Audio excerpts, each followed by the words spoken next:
Hook, midnight. Sophia Nova here. Costco just dropped its fiscal third quarter numbers, and let me tell you, the warehouse that sells you a 48-pack of toilet paper and a hot dog for $1.50 is absolutely printing money. Net sales up nearly 12%. E-commerce up 21%. And if you've ever wondered whether selling things in bulk is a real business model, oh, it is.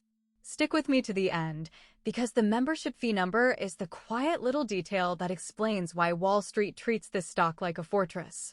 Disclaimer 018. Quick and important, this is not financial advice. I'm a news anchor, not your portfolio manager. Do your own homework before you do anything with your money. Setup 025. Okay. The company is Costco Wholesale Corporation, ticker CSD on the Nasdaq.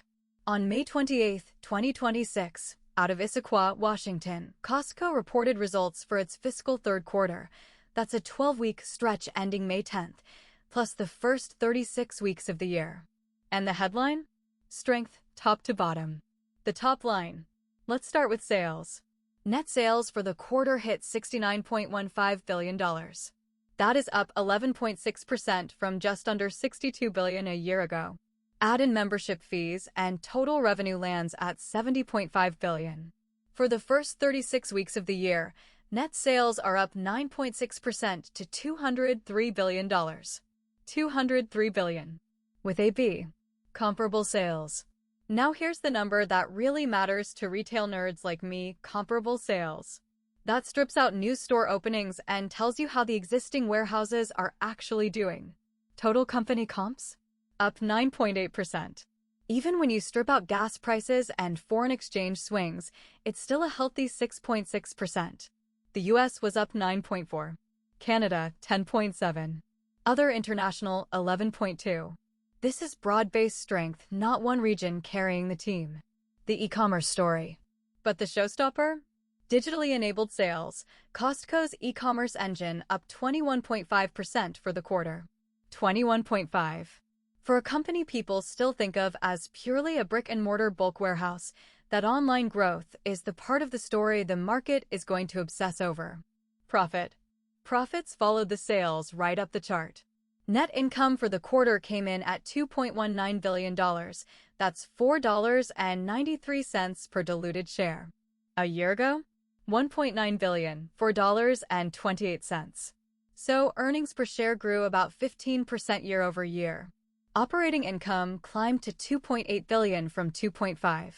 Now, heads up, this release does not contain Wall Street's consensus estimate, so I'm not going to tell you it beat or missed a number that isn't in front of me. What I can tell you is the year-over-year growth is real and it's strong. The membership secret payoff to the hook.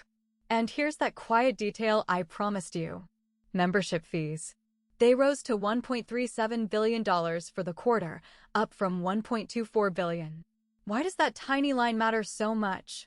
Because membership fees are nearly pure profit people pay just for the privilege of shopping there, and they renew year after year. That recurring, high-margin cash is the moat. It's why Costco can sell groceries at razor-thin margins and still mint money. The fee is the business. Balance sheet. On the balance sheet, Costco is sitting on $18.95 billion in cash and short-term investments, up from about $14 billion at the start of the fiscal year. Operating cash flow for the year so far? $11.1 billion. They returned cash to shareholders too, over $600 million in buybacks and more than $1.15 billion in dividends year to date. And they now run 931 warehouses around the world, from 639 in the US all the way to a single store each in Iceland and New Zealand. Guidance note. One thing you won't find here: forward guidance.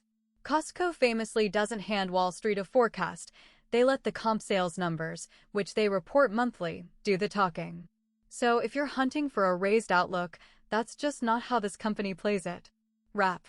So the bottom line on Costco's Q3, double-digit sales growth, surging e-commerce, growing high-margin membership income, a fortress balance sheet, and 15% EPS growth. It's the same boring, beautiful machine doing exactly what it does best, selling in bulk and keeping members coming back. That's your earnings breakdown. I'm Sophia Nova with Nova Brief, keeping you ahead of the news.